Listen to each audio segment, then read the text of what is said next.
تعالوا النهاردة لما نعمل فراخ مشوية في البيت من غير فرن، بطريقة سهلة، من غير فحم ومن غير دخان ومن غير تعب ومن غير ما نخلص بقى الغاز على الفرخة وهي بتتشوي ساعتين في الفرن.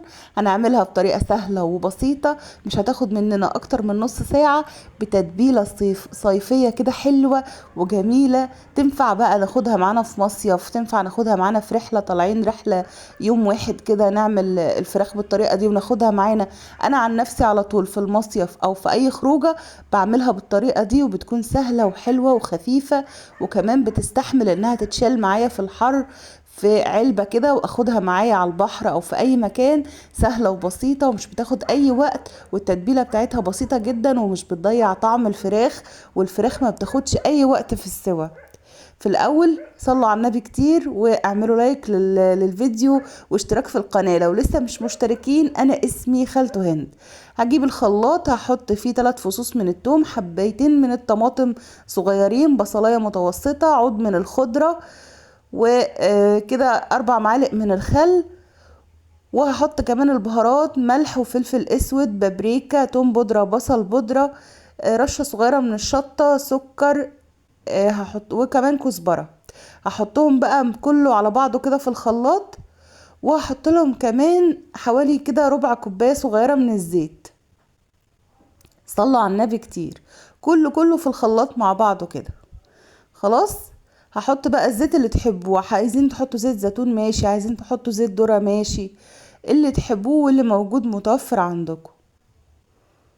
هاخد بقى كل الكلام الحلو ده وهضربه في الخلاط، هضربه انعمه في الخلاط، واحط معاه كمان حتة زبدة، يعني ممكن تستغنوا عنها وممكن تحطوا سمنة براحتكم اللي تحبوه، بس الزبدة بتخلي لحم الفراخ طري، ولو مش موجودة ممكن نحط سمنة عادي. ما توقفيش نفسك على اي حاجة.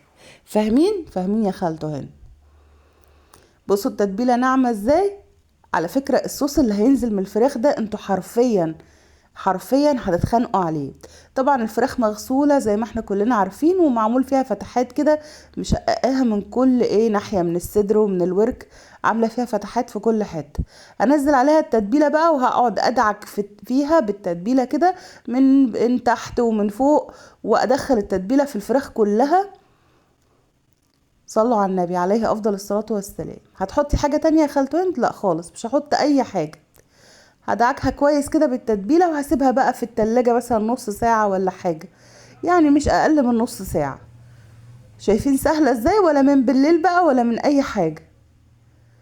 خلاص يا خالته هنا. هاخدها بقى على عين البوتاجاز، وهفضل حطها على عين البوتاجاز. اول ما تغلي ههدي عليها النار، وطبعا هكون مغطية الصينية بالمنظر ده. خلاص شايفين عاملة ازاي.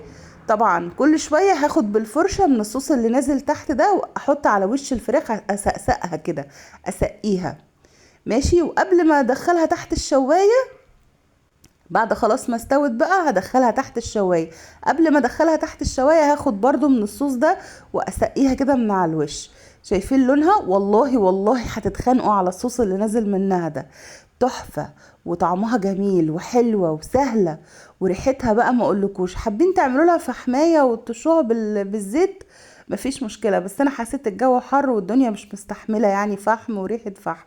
هي كده كانت خفيفة ولطيفة. اعملوا جنبها شوية سلطات، شوية عيش طري كده حلو من ايديكم الحلوة، وقدموها بألف هنا وشفا. شغالة معاكم مصيف، شغالة معاكم رحلة، شغالة معاكم غدا خفيف كده في البيت في الحر ده، من غير بقى ولا رز ولا اي حاجة. حلوة جدا وسهلة جدا. ما تنسوش تعملوا لايك للفيديو وتشتركوا في القناة لو لسه مش مشتركين. انا اسمي خالته هند، ويا رب الفيديوهات كلها تعجبكم. مع السلامة.